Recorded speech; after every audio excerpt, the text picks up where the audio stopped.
चलिए, तो पिछली बार का जो मैंने आपको होमवर्क दिया था करने के लिए, वो क्वेश्चन ऐसे थे कि if repetition is not permitted, how many 3 digit numbers can be from the 6 digits 2 3 5 6 7 9।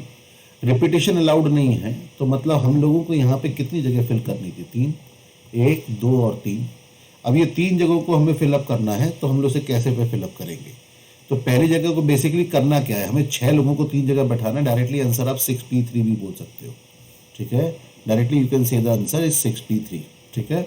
और अगर आपको काउंटिंग मेथड से करना, तो पहली जगह भरने तरीके 6, यहाँ पे 5, यहाँ पे 4, तो 6 into 5 into 4 that will give you 120। Okay, how many of them are less than 400? अब देखो, लेस देन 400 का मतलब क्या होगा? 400 से कम आना चाहिए। 400 से कम कब आएगा? जब यहाँ पे कोई भी जो नंबर आए वो 4 से कम आए। तो मतलब ये वाली पोजीशन भरने के लिए हमारे पास कितने तरीके हैं? सिर्फ 2 ही तरीके हैं, आइदर इट विल बी 2 और इट विल बी 3, ठीक है। अब इनमें से कोई एक यहाँ आ गया, तो 6 में से कितने लोग फिक्स बैठ गए? 1। अब बाकी के कितने बचे? 5, वो कैसे भी बैठे और 4 कैसे भी बैठे। तो 5 4 20, तो आपका हो जाएगा 40। तो ये आपका 40 वेज होंगे सेकंड के लिए। How many of them are even? तो इन 120 में से कितने इवन है? तो 1 2 3 जगह भरनी है। इवन डिजिट के लिए लास्ट में 2 या 6 आना चाहिए। तो अगेन लास्ट जगह भरने के तरीके 2 हुए, बाकी यहाँ पे फिल करने तरीके 5 और 4। तो टोटल नंबर वेज अगेन यहाँ पे अगर आप निकालोगे तो 40 ही आएगा, ठीक है। तो इसमें से 40 इवन है, ठीक है।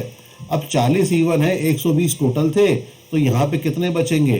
टोटल बचेंगे 80, ठीक है। तो 80 विल बी ऑड। अगर आप ऐसे इवेलुएट करना चाहते हो तो भी कर सकते हो कि लास्ट प्लेस भरने के लिए जगह कितनी है।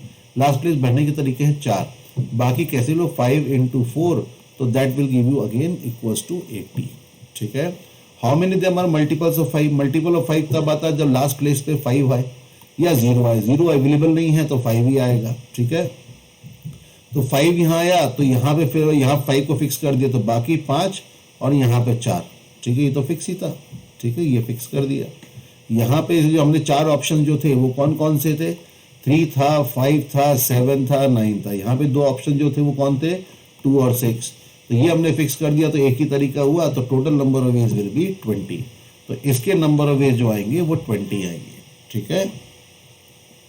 ओके, तो ये फर्स्ट पार्ट सबको क्लियर हो गया। Second question, every telephone number consist of 7 digit, how many telephone numbers are there which do not include any other digit but 2 3 5 7? तो मतलब हमें 2 3 5 7 को ही यूज करना है, ठीक है। लेकिन ध्यान दो, लैंग्वेज में इनडायरेक्टली बोल रखा है कि हर नंबर को कम से कम एक बार यूज करना है। तो आपको 7 जगह भरनी है, ठीक है। 7 जगह भरनी है, और 7 जगह में से क्या हो जाएगा? 7 जगह पे ये 4 में से कोई एक आएगा, ठीक है। और सबको कम से कम एक बार आना है। अब सबको कम से कम एक बार आना है, तो आपको क्या करना पड़ेगा? या तो केसेस बनाइए अगर आपको अरेंजमेंट करना है तो, ठीक है। क्या करोगे कि सबको कम से कम एक एक बार आना, तो 4 जगह तो हो ही जाएंगी, ठीक है। सबको पहले एक बार आना है कहीं ना कहीं। तो आप क्या करिए कि यहाँ पे इस तरह से कर सकते हैं, पहले इन 7 में से 4 जगह सिलेक्ट कर लीजिए, 7C4, ठीक है। और उन 4 जगह पे पहले आप इनको बैठा दीजिए, ठीक है। इन 4 को बैठाओ कि कितने तरीके? 4 फैक्टोरियल। अब कितनी जगह बाकी बची? 3 पे चारों के चारों यूज को कहीं भी बैठा दो। तो अगली 3 को फिल करने तरीके कितने? 4, उससे 4 और फिर 4। तो नंबर ऑफ वेज जो हो जाएंगे वो हो जाएंगे 7C4, दैट इज 7C3। तो 7C3 आपका हो जाएगा 7 7 6 35, 35 into 24 into 64, that will give you the answer 7। 4 to the power 7 नहीं आएगा आंसर, क्यों? क्योंकि 4 टू द पावर 7 में बेटा एक ऑप्शन ये भी हो सकता है कि तुमने सब जगह 7 कर दिया, लेकिन आपके नंबर का टेलीफोन नंबर में 2 3 5 7 सब कम से कम एक बार आने चाहिए। ये कंडीशन क्वेश्चन में है, ठीक है। क्लियर हो कोई हद तक? Okay, now next question, in how many arrangements of the letter of the words logarithm begins with vowel and ends with a consonant? ठीक है, ऐसे कितने अरेंजमेंट है लेटर का लॉगरिथम के जो वोवेल से स्टार्ट, जो begins with a vowel and ends with a consonant? तो वोवेल से स्टार्ट करे और कॉन्सोनेंट से एंड करे। तो हमें यहाँ पे देखना पड़ेगा कितने कौन कौन कितनी बार है, ठीक है। एल जो आएगा, एक एल है, ओ है, ठीक है, एल है, ओ है, जी है, ए है, आर है, आई है, टी है, एच है और एम है। तो दीज आर द कॉन्सोनेंट। तो there are 6 consonant and 3 vowels. तो आपको इनमें जगह, और कितने लेटर्स हो गए ये, 4 4 8 9। तो आपको 9 जगह भरनी है, 1 2 3 4 5 6 7 8 9। तो जिसमें बिगिन विथ वॉवल, तो इस जगह पे इन 3 में से कोई आएगा। तो ये जगह फिल करने के तरीके 3, लास्ट वाली जगह फिल करने के तरीके कितने हैं, 6। इनको फिल करने के बाद कितने लोग बचे, ठीक है, इनके बाद जो आपके पास जगह कितनी बची, 7। 7 जगह पे 7 लोग, कितने तरीके, 7 फैक्टोरियल। ठीक है, तो इस तरह से आपका आंसर कितना हो जाएगा, 3 × 6 × 7 factorial. This will be the answer for this one, 3 × 6 × 7 factorial. Okay, next, number of natural numbers between 100 and 1000 such that at least one of the digit is 7। कम से कम एक डिजिट 7 होना चाहिए। ठीक है, इस क्वेश्चन को आप लोग 2 तरह से कर सकते हैं। कैसा, मेथड 1, तो पहले तो आप फॉरवर्ड काउंट करो कि एक ही बार 7 आएगा, 2 बार 7 आएगा, ठीक है, और 3 बार 7 आएगा, ऐसे। ठीक है, अब 100 से 1000 के बीच की बात कर रहे हो तो सारे 3 डिजिट नंबर होंगे। अब सारे 3 डिजिट नंबर होंगे तो ऐसे कितने 3 डिजिट नंबर है जिसमें एक ही बार 7 आएगा। ठीक है, तो जब मैं 1 डिजिट वाले की एक बार 7 आएगा तो 7 यहाँ आ सकता है। अगर 7 यहाँ आएगा तो यहाँ पे फिल करने के तरीके कितने बचेंगे, 9। ये तो फिक्स कर दिया 7 यहाँ पे, 9 इंटू यहाँ कितने बचेंगे।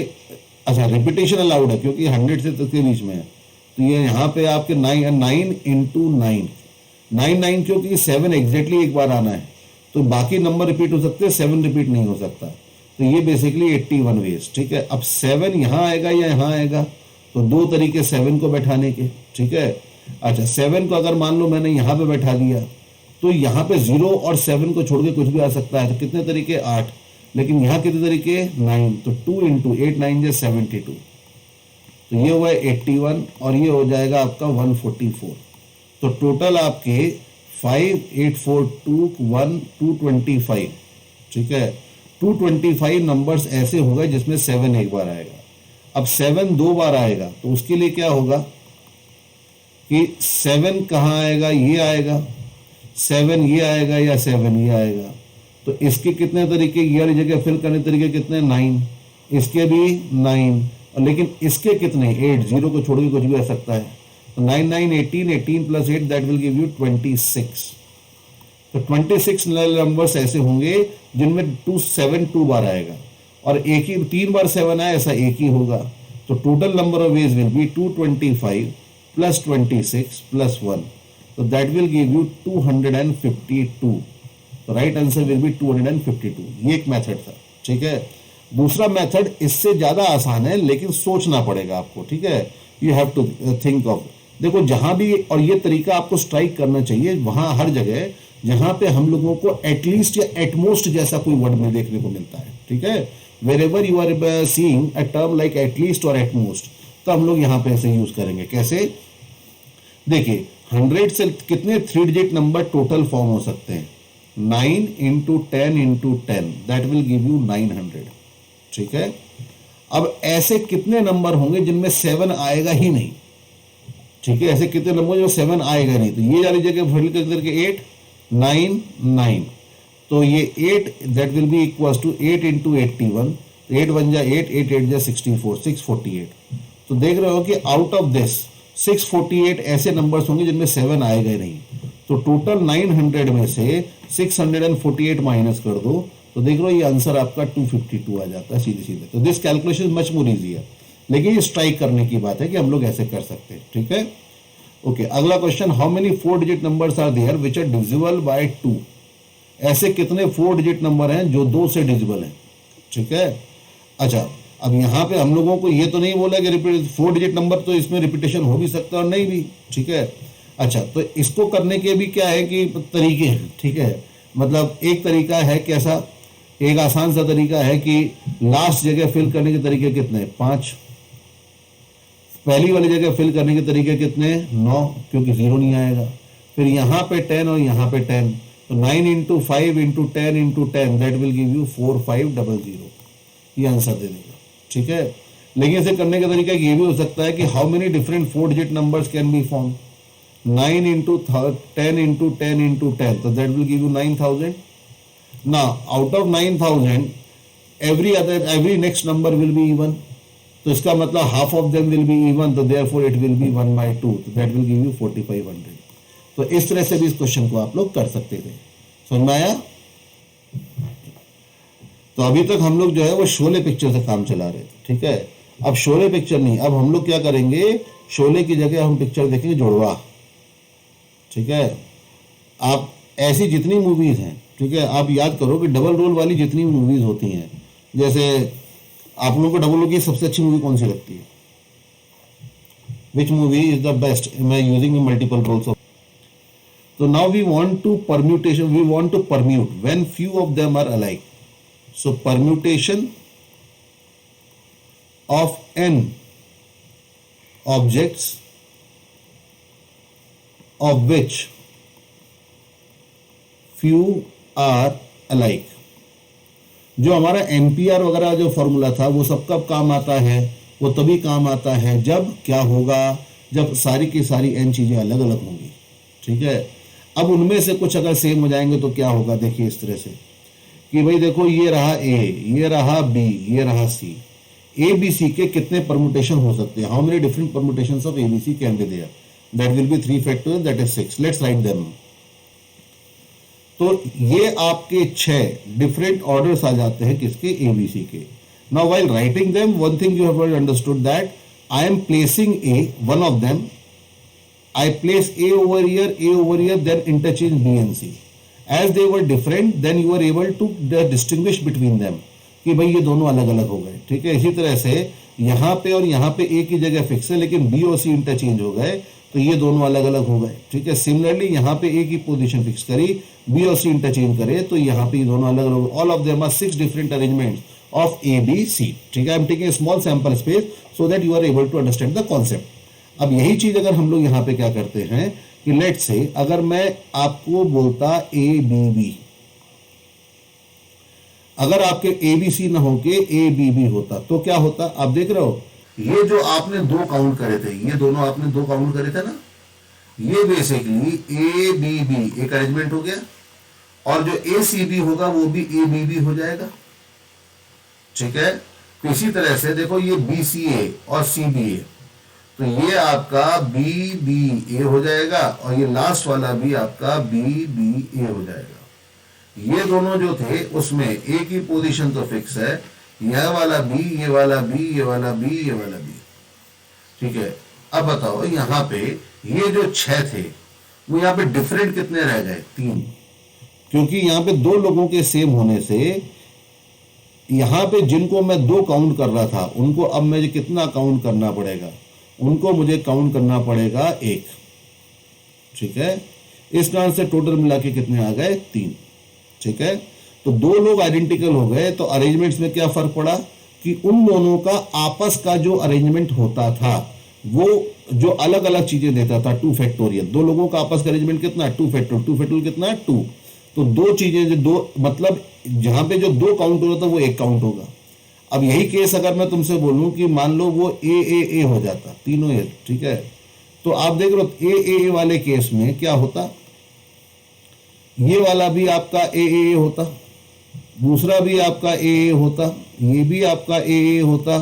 आप देखो 6 के 6 जो अरेंजमेंट पहले डिफरेंट थे वो सारे के सारे एक ही हो जाते, मतलब यहाँ पे जो 6 था वो यहाँ पे क्या हो जाता? 1। क्यों होता? क्योंकि ये 3 लोग आपस में कितने तरह से परम्यूट हो रहे थे? 3 फैक्टोरियल विच इज 6, ठीक है। तो मतलब ये जो तीनों आइडेंटिकल है इनका आपस का अरेंजमेंट 6 जो था वो एक्चुअल में 1 ही काउंट होगा। यहाँ पे 2 लोग आइडेंटिकल थे तो उन 2 का आपस का अरेंजमेंट, बाकी सबको फिक्स रखा, और उन 2 का आपस का अरेंजमेंट कितने तरह से अरेंजमेंट होता है? 2 फैक्टोरियल। तो यहाँ पे 2 चीजें 1 काउंट हो रही थी, यहाँ पे 6 चीजें 1 काउंट हो रही हैं। तो अब क्या हम इससे लॉजिक बना सकते हैं? लॉजिक क्या होगा? यहाँ पे हम लोग लॉजिक क्या क्रिएट कर सकते हैं कि अगर मैं सबको अलग अलग मानूं, ठीक है, n लोग थे तो n लोगों को अलग अलग मानूं तो उनके कितने, वैसे अगर सबको डिफरेंट मानता तो कितने अरेंजमेंट होते? n फैक्टोरियल अरेंजमेंट होते। लेकिन उनमें से अगर कुछ p लोग क्या हो गए? आइडेंटिकल। उनमें से कुछ p लोग आइडेंटिकल हो गए, तो उससे क्या होगा कि उन p का आपस का अरेंजमेंट, ठीक है, बाकी सबको वहीं रहने दो। अगर पहले बी और सी अलग अलग थे, आपस में कूद गए, अलग अलग दिखता था, लेकिन अब यहाँ पे बी और बी आपस में कूद जाएंगे, पता नहीं चलेगा। तो अगर उनमें से पी लोग आइडेंटिकल हैं, तो उन पी लोगों का म्यूचुअल अरेंजमेंट जो रहेगा वो हमें एक ही दिखेगा। तो ऐसे कितने अरेंजमेंट होंगे जिनमें वो आपस में अरेंज होंगे? That will be what? P factorial. तो मतलब जो पी फैक्टोरियल अलग अलग वेज थे वो यहाँ पे एक काउंट होंगे। मतलब अगर मैं सबको डिफरेंट मान के करूं तो जो एक काउंट होना है वो पी फैक्टोरियल टाइम्स काउंट हो रहा है। तो इस कारण से जो टोटल नंबर ऑफ वेज होंगे उन्हें आपको पी फैक्टोरियल से डिवाइड करना होगा, ठीक है। लेकिन अब इसे और जनरलाइज करने से पहले एक सिंपल सी चीज समझिए कि जैसे मैं जो एक मूवी का मैं आपको उदाहरण दे रहा था कि एक मूवी थी ऋषिकेश मुखर्जी की अंगूर। अंगूर मूवी में बेसिकली ये था कि दो लोगों का डबल रोल था। वो दो लोग कौन थे? एक तो संजीव कुमार था, संजीव कुमार वो था, और उनका एक नौकर था देवेंद्र वर्मा, और देवेंद्र वर्मा का डबल रोल था।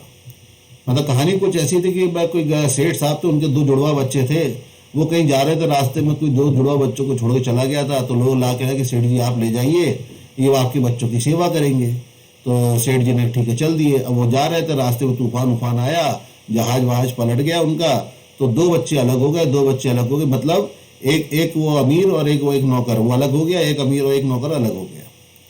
तो अब उसमें क्या हुआ कि देखो कि यहाँ वहां पे अगर दोनों दो ए है और दो बी है, तो अगर दो ए आपस में इंटरचेंज करेंगे तो हमें पता नहीं चलेगा, लेकिन अगर एक ए और एक बी आपस में इंटरचेंज करेगा तो पता चलेगा। तो मतलब ए का अरेंजमेंट ए में ही काउंट होगा और बी का अरेंजमेंट बी में ही काउंट होगा, ठीक है। तो इस कारण से ए का अपना अरेंजमेंट अलग काउंट होना है, बी का अपना अरेंजमेंट अलग काउंट होना है। तो इससे हम लोग क्या सीखते हैं कि हम एक जनरल कॉन्सेप्ट जनरेट कर सकते हैं। क्या? कि अगर मान लीजिए n ऑब्जेक्ट्स थे हमारे पास, ठीक है, n डिफरेंट ऑब्जेक्ट्स थे, जिनमें से p are alike of first kind, q are alike of second kind, R are alike of third kind, तो total number of different permutations will be equals to what? n factorial upon p factorial q factorial r factorial. This is the total number of different permutations. ठीक है।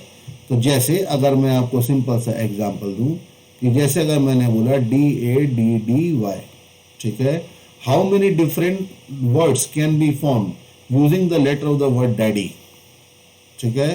तो total देख रहे हो कि ये composition क्या है, 3 यहाँ पे डी है, एक यहाँ पे ए है और एक यहाँ पे y है, ठीक है। तो टोटल 5 का परम्यूटेशन, पहले सबको डिफरेंट मान के परम्यूट कर दो, डिवाइड बाय जो 3 आइडेंटिकल तो उनका फैक्टोरियल, 1 फैक्टोरियल 1 फैक्टोरियल, ठीक है। तो that will give you what? 120 divide by 6। तो ये आपका आंसर कितना आ जाएगा? 120 डिवाइड बाय 6 में 20। तो they are different 20 different ways of arranging the letter of the daddy. लेकिन अगर सब डिफरेंट होते तो कितने हो जाते हैं? 120, ठीक है। तो वो डिफरेंस यहाँ पे आ जाता है। इसी तरह से मान लीजिए अगर मैं आपसे बोलता हूं कि लेट से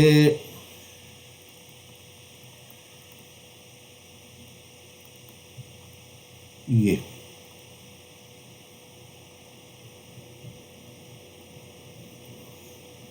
मलयालम,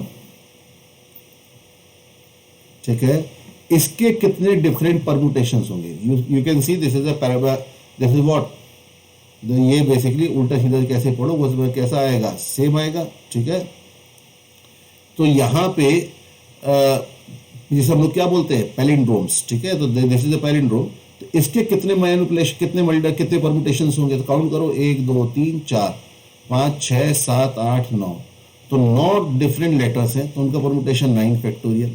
उनमें से m 2 बार काउंट हो रहा है, a 3 बार आ रहा है, a 1 2 3 4 4 बार a आ रहा है और 2 बार l आ रहा है, ठीक है। तो 2m का 2 फैक्टोरियल, ये m वाले के लिए, 4 फैक्टोरियल ये a के लिए, ठीक है, और 2 फैक्टोरियल एल के लिए, और y एक ही है तो y 1 फैक्टोरियल। तो this is the final answer. ठीक है, तो मलयालम वर्ड के कितने डिफरेंट परमुटेशंस हो सकते हैं वो इस पर डिपेंड करेगा। ठीक है, तो ध्यान देना कि ये फॉर्मूला अप्लाई करने से पहले आपको एग्जैक्टली पता होना चाहिए कि कितने लोग टोटल हैं, उनमें से कितने लोग एक जैसे हैं, कितने लोग एक जैसे नहीं हैं। ठीक है, अगर ये आपको नहीं पता है तो हमेशा क्या करिएगा, उसके केसेस बनाइएगा। एक केस ये, दूसरा केस ये, तीसरा केस ये। इस फॉर्मूले को अप्लाई करने से पहले नेट कंपोजिशन आपको कौन कितनी बार रिपीट हो रहा है ये आपको पता होना चाहिए। ठीक है, और जो अलाइक है, अलाइक का मतलब ये है if P are alike of one kind, that means those P cannot be distinguished among themselves। ठीक है, वो P आपस में डिस्टिंग्विश नहीं किए जा सकते हैं। ठीक है, समझ आ रहा है यहां तक? Okay, now the question is there are 10 speakers for addressing a gathering. 10 speakers has to speak. Okay, the president of that panel have decided that he will always speak before the secretary. Okay, the secretary will always speak after him, not necessarily consecutive, but he will speak before secretary, not just before secretary, anywhere। ठीक है, मतलब president के बोलने के बाद ही secretary बोलेगा, वो लगातार बोलेगा ये नहीं बोला है। ठीक है, और सेक्रेटरी ने इसी तरह का डंगा लगा रखा है ट्रेजरर के साथ कि मैं ट्रेजरर से पहले बोलूंगा, ट्रेजरर मेरे बाद ही बोलेगा। ठीक है, तो 10 स्पीकर्स को एड्रेस करना है, 10 स्पीकर्स को एड्रेस करना है तो कैसे करेंगे? ठीक है, 10 स्पीकर्स को अगर हमें एड्रेस करना है तो हम लोग कैसे एड्रेस कर सकते हैं? अगर प्रेसिडेंट को सेक्रेटरी से पहले बोलना है, सेक्रेटरी को स्पीकर से पहले बोलना है। ठीक है, जैसे मतलब सोचता समझ लो, मैं तो इसी का पहले मतलब यही कहानी बदल के बोलने का तरीका ये हो जाएगा कि मान लो मुझे 11 लोग, अपने क्रिकेट टीम है, क्रिकेट टीम का मुझे क्या करना है, एक बैटिंग ऑर्डर डिसाइड करना है। तो बैटिंग ऑर्डर डिसाइड करना है तो रोहित बोला कि मैं तो विराट से पहले बैटिंग करने जाऊंगा। ठीक है, और बेचारा अपना और ऋषभ पंत ले लो, ऋषभ पंत बोला ठीक है तुम दोनों चले जाओ, आउट होकर आ जाओगे तो मैं खेल लूंगा। ठीक है, तो इस तरह से अब है, लेकिन इन तीनों का समझ रहे हो कि इन तीनों ने आपस में डिसाइड करा है। ठीक है, कि मतलब ये तीनों भले 10 9 10 11 पे बैटिंग करें, या 1 2 3 पे बैटिंग करें, या 1 5 7 पे बैटिंग करें, बस जो भी इन तीनों को जगह दी जाएंगी उनमें तीनों में पहले कौन पहुंच जाएगा, रोहित, बाद में विराट, और तीसरे में पंत पहुंच जाएगा। ठीक है, इस तरीके मतलब ये तीनों ने आपस में सेटिंग कर ली है। तो अब बताओ कितने तरह से हम बैटिंग ऑर्डर डिसाइड कर सकते हैं? ठीक है, ये सेम क्वेश्चन है। यहाँ पे प्रेसिडेंट कौन हो गया, रोहित हो गया, सेक्रेटरी कौन हो गया, विराट हो गया, ट्रेजरर कौन हो गया, पंत हो गया। ठीक है, तो सेम है। तो बेसिकली इस तरह से समझो कि कई लोगों में से जब कुछ लोगों का आपस का ऑर्डर फिक्स हो गया तो they can be permuted among themselves in only one way. ठीक है, when few of all have fixed their order among themselves then they will be permuted in only one way, and if they are permuted in only one way then they are as good as identical. अगर कई लोगों में से कुछ लोगों ने अपना order fix कर लिया है तो उनके आपस में परम्यूट होने का तरीका एक ही है, और अगर कुछ लोगों का आपस में परम्यूट होने का तरीका एक है तो क्या मैं उन्हें आइडेंटिकल की तरह ट्रीट कर सकता हूं क्या? क्योंकि अगर कुछ चीजें उसमें से आइडेंटिकल होंगी तो उनके आपस के परम्यूटेशन भी तो एक ही होंगे। मतलब कुछ इस तरह से आपको समझ में आ सकता है कि मान लो रवि शास्त्री ने बोला कि चलो भाई लाइन में खड़े हो जाओ, जिस ऑर्डर में लाइन में खड़े हो गए वही बैटिंग ऑर्डर होगा। ठीक है, तो इन तीनों ने अपने ऊपर क्या डाल लिया, बॉक्स रख दिया। ठीक है, बॉक्स रख दिया, बोले गए ये क्या पागलपन है, बॉक्स रख दिया कि सर आज का टोटका है कि हम लोग मैच जीत जाएंगे। ठीक है, कि अच्छा चलो वैसी हालत खराब है देख लेते हैं। तो रवि शास्त्री ने कहा ठीक है, लेकिन जब रवि शास्त्री उनको अरेंज कर रहा है तो उसे पता नहीं चल रहा ये तीनों कौन कौन है, बस वो 3 डब्बे वाले ये नौटंकी वाले लोग हैं। ठीक है, तो उसने कितने लोगों को अरेंज करा, उसने अरेंज करा 11 लोगों को, लेकिन जिनमें से तीनों ने कैसे दिख रहे हैं, एक जैसे। तो उसके अरेंजमेंट के तरीके कितने होंगे, 11 फैक्टोरियल अपॉन 3 फैक्टोरियल। ठीक है, चलो उसने अपना अरेंजमेंट कर दिया। अब जैसे उसने अरेंजमेंट करा, इन लोगों ने डब्बे उतार के देखा आपस में। ठीक है, इन्होंने आपस में देखा कि हाँ भाई रवि शास्त्री अपना पैड लेने के लिए पीछे मुड़ा, वैसे इन लोगों ने अपने डब्बे हटाए और देखा एक दूसरे को कौन कहाँ है। तो जैसी तो इसमें क्या, इन तीनों को जो जगह मिली थी उसमें पहली जगह पे जाके कौन खड़ा हो गया, रोहित, दूसरे पे विराट और तीसरे पे पंत चला गया। ठीक है, मतलब तीनों ने आपस में अरेंज कर लिया एक ही तरीके से। ठीक है, तो वही चीज सेम चीज यहाँ पे, अगर 10 स्पीकर्स को बोलना है तो 10 स्पीकर्स को बोलने का तरीका कितना होता है, 10 फैक्टोरियल। लेकिन उनमें से प्रेसिडेंट का सेक्रेटरी से पहले बोलना, सेक्रेटरी का ट्रेजरर से पहले बोलना, इन तीनों का ऑर्डर फिक्स हो गया। मैं इन तीनों को आइडेंटिकल की तरह ट्रीट कर सकता हूँ, ठीक है। मैं तो तीनों को आइडेंटिकल तरह ट्रीट करूंगा बाय 3 फैक्टोरियल। अब सोचो कि अगर मुझे 10 लोगों को अरेंज करना था, 1 2 3 4 5 6 7 8 9 और 10, तो मैंने यहाँ पे 3 जगह से 10 10 में 10 को करा अरेंज, तो इन तीनों के पास जगह ही आ गई, एक ही आ गई, एक ही आ गई, एक ही आ गई। तो प्रेसिडेंट अपने आप यहाँ आएगा, सेक्रेटरी यहाँ आएगा, ट्रेजरर यहाँ आएगा, बाकी जो चाहे जो वहां आना चाहे, ठीक है। समझ में ऐसा कोई है? तो मतलब कुल मिला के हम कर क्या रहे हैं, आप इसको ऐसे भी दे सकते हो कि 10 में से 3 जगह चूज कर लो 10C3, 10 में से 3 जगह चूज कर लिए, उन 3 जगह में, ठीक है, ये 3 तो बैठ गए। अब इन तीनों के बैठने का तरीका तो एक ही होगा, लेकिन बाकी के 7 के बैठने का तरीका क्या होगा, 7 फैक्टोरियल। तो देख लो 10 factorial upon 7 factorial 3 factorial into 7 factorial, cancel हो गया। तो आंसर कितना आया, 10 फैक्टोरियल अपॉन 3 फैक्टोरियल। अब इतना सब कुछ सोच के करो, या फिर सिंपल सा कॉन्सेप्ट ये समझ लो कि कई लोगों में से कुछ लोगों ने आपस का अपने सेटिंग कर लिया, तो they are as good as identical, ठीक है। तो ये वाला क्वेश्चन का आंसर कितना हो जाएगा, 10 factorial upon 3 factorial. This is very important concept. इसी कॉन्सेप्ट के बेसिस पे देखो हम इस तरह से भी बात कर सकते हैं। एक बड़ा अच्छा सा क्वेश्चन जो आता है, ग्रिड वाला क्वेश्चन जो आता है, कि मान लीजिए आपको इस तरह से ग्रिड दे रखी है, ठीक है।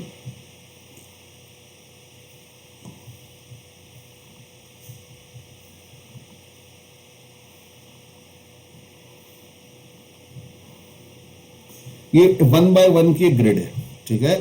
1 बाय 1 की ग्रिड है, ये सब 1 बाय 1 1 बाय 1 1 बाय 1 के, ठीक है। और ये आपको लाइन दिख रही है ना, ये लाइन एक्चुअली में रोड है, ठीक है। तो ये पॉइंट है P और ये पॉइंट है क्या, Q, ठीक है।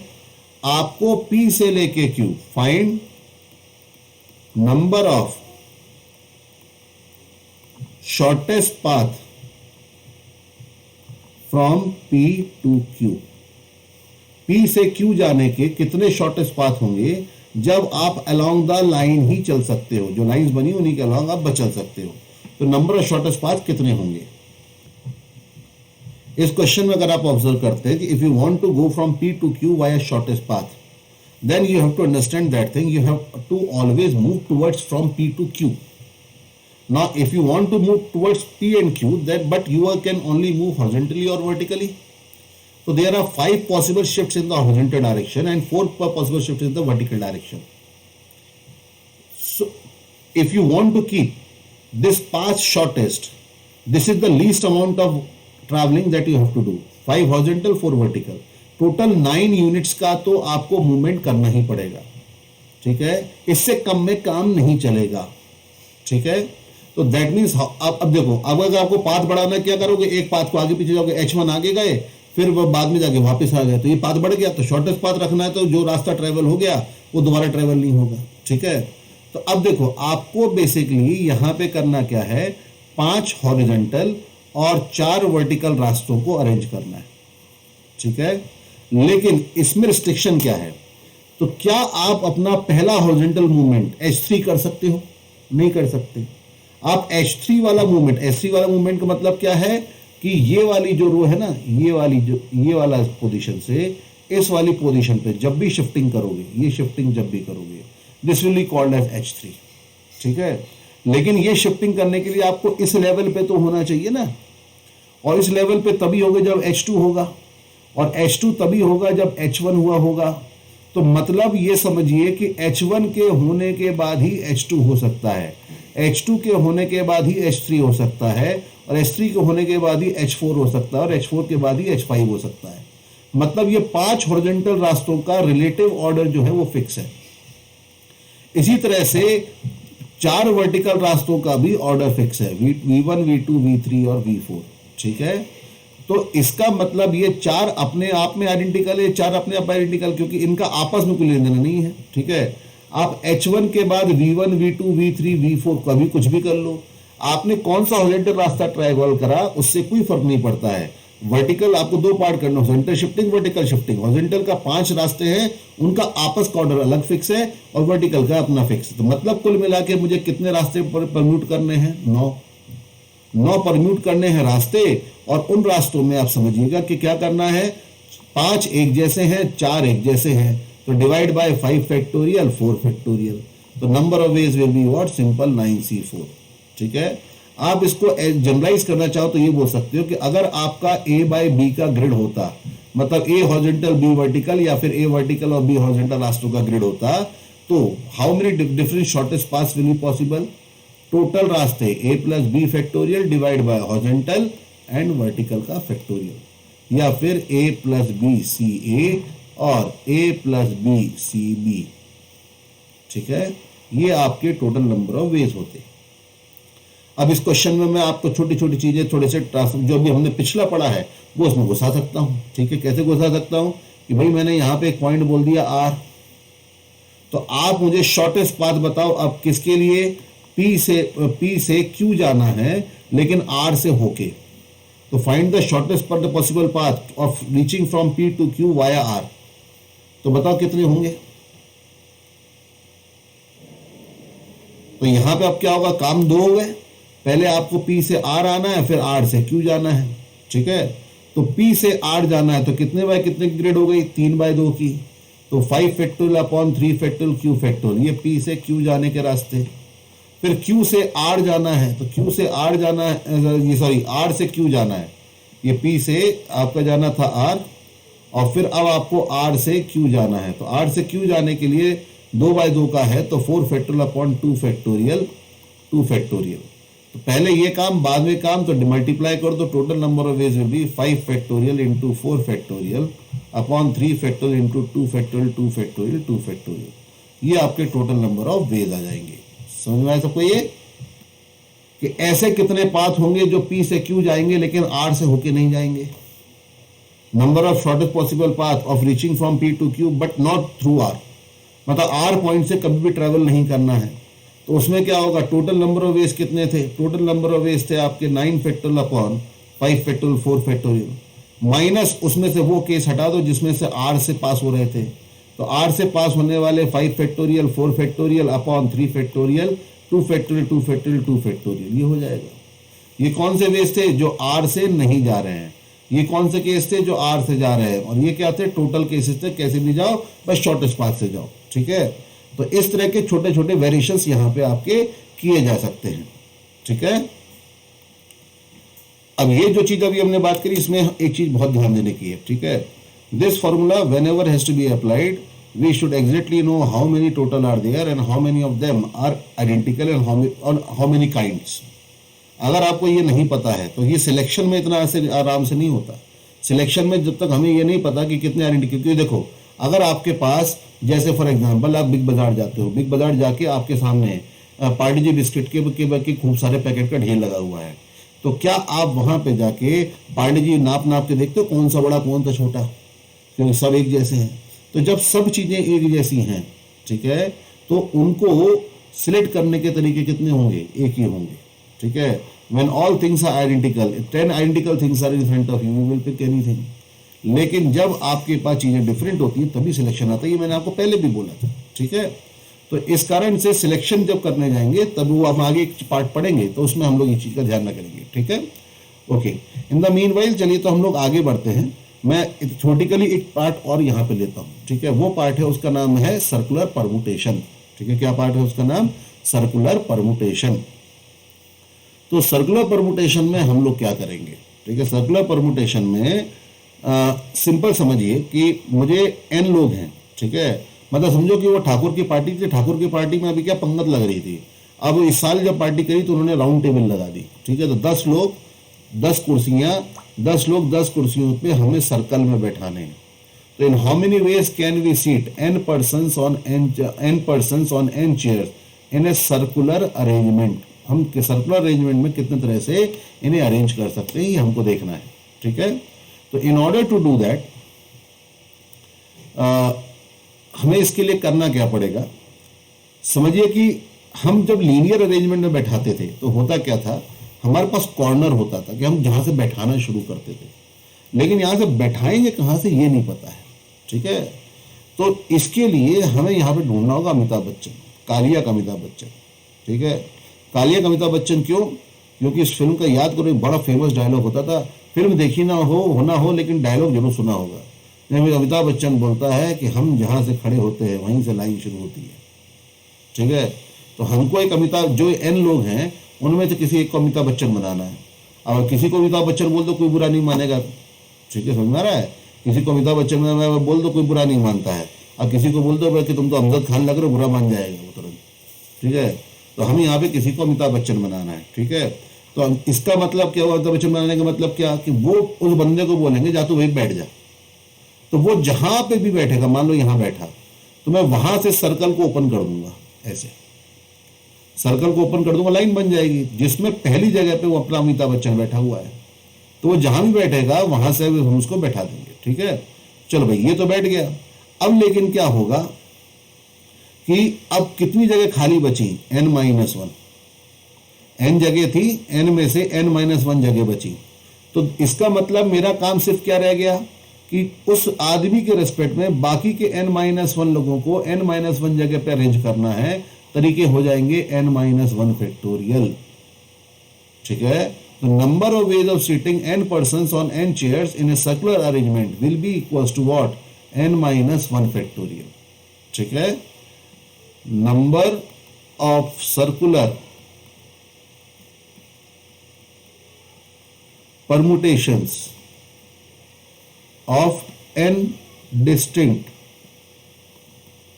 objects will be equals to n-1 factorial. कितने होंगे, n-1 फैक्टोरियल अरेंजमेंट्स होंगे, ठीक है। इसको आप ऐसे भी समझ सकते हो कि मान लीजिए कि जिस मैं को छोटा एग्जांपल समझाता हूं कि मान लीजिए ये A, ये B और ये C, ठीक है। मैंने इनको अरेंज करा, कितने तरीके हो जाएंगे, 3 फैक्टोरियल। 3 फैक्टोरियल वेज से मैंने लीनियरली अरेंज करता ये होता। लेकिन अब सोचो 3 फैक्टोरियल वेज में एक अरेंजमेंट क्या होता, एक अरेंजमेंट ये जो लिखा हुआ वो भी होता, एक अरेंजमेंट आपका ये भी होता, कौन सा, यहाँ पे आ जाता B, यहाँ पे आ जाता A और यहाँ पे आ जाता C। फिर एक अरेंजमेंट और क्या हो सकता था, यहाँ आ जाता आपका C, यहाँ आ जाता B और यहाँ आ जाता A, ठीक है। तो अब देख रहे हो कि ये बेसिकली क्या ये अरेंजमेंट अलग अलग है, नहीं है। क्यों, क्योंकि सर्कल में हम कैसे बैठे हैं ये इससे पता चलता है, ठीक है। ये इससे पता चलता है कि हमारे लेफ्ट और राइट में कौन बैठा है। इस केस में C और B के, C का A और B कौन है, A और B हमारे यहाँ पे क्लोज साइड में है। तो A और B के बीच में बैठा तो उसे कोई फर्क नहीं पड़ा, रिलेटिव पोजीशन एक उसके लेफ्ट में या राइट में है, तो ये रिलेटिव पोजीशन सबकी बनी हुई है। तो मतलब ये 3 फैक्टोरियल वेज में अगर आप देखोगे तो ये अरेंजमेंट अलग था, ये अरेंजमेंट अलग था, लेकिन सर्कुलर अरेंजमेंट में ये तीनों के तीनों अरेंजमेंट कैसे है, सेम है, समझ आया। तो अब ये इसी तरह से अगर n लोग बैठे होते तो n लोगों को एक एक करके एक आगे खिसका के कितनी बार अरेंज कर सकते थे, n। तो n लोगों को लीनियरली अरेंज करोगे तो n फैक्टोरियल, ठीक है। जैसे कि अगर मैंने तुमसे बोला कि ऐसे इसको ऐसे देखो A B C, ठीक है ना। फिर आपका हो गया इस तरह से, लेट से मैंने बोला कि ये हो गया C A B, फिर हो गया B C A, ठीक है, अरेंजमेंट हो गए। फिर इसके बाद एक क्या हो जाएगा कि ऐसा हो गया C A B C का अरेंजमेंट हो गया, तो फिर एक हो गया A C B, ठीक है। फिर एक अरेंजमेंट हो गया आपका कैसा, B A C, फिर एक अरेंजमेंट क्या हो गया, C B A। ये 6 डिफरेंट लीनियर अरेंजमेंट है। लेकिन अगर आप इन्हें मैं सर्कल में जोड़ दूं, ऐसे ऐसे ऐसे ऐसे ऐसे ऐसे, तो देख रहे हो ये A B C B C A C A B, ये तीनों के तीनों एक जैसे, इसी तरह से तीनों एक जैसे। तो मतलब मैं एक ही चीज को कितनी बार काउंट कर रहा हूं, 3 बार। 3 बार क्यों, क्योंकि 3 लोग हैं। तो इस कारण से अगर n लोग होंगे तो कितने अरेंजमेंट होंगे, n। तो मतलब मैं एक ही चीज को कितनी बार काउंट कर रहा हूं, n बार। तो डिवाइड बाय n, तो n factorial by n, that will give you n-1 factorial. तो number of ways of sitting n persons on n chairs in a circular arrangement will be equals to n-1 factorial. Okay, चलिए तो आज के लिए इस बार के लिए इतना ही। नेक्स्ट रन पे हम लोग इसमें और भी कुछ चीजें जो सर्कुलर अरेंजमेंट में होती है वो देखेंगे, और उस पर और कैसे कैसे क्वेश्चंस होते हैं, क्या हो सकते हैं, रिस्ट्रिक्शंस आती हैं तो क्या होते हैं, उसके बारे में हम लोग बात करेंगे। ओके, सर और क्वेश्चन हाँ, क्वेश्चंस में इसके बाद भेजता हूँ बेटा, क्योंकि वो क्वेश्चंस में इन सब का यूज हो रहा है, तो कल वो दे दूंगा आपको, ठीक है। और मुझे एक चीज बताओ, कल के लिए रिद्धिमा तेरी कोई क्लास है क्या 5 बजे शाम को?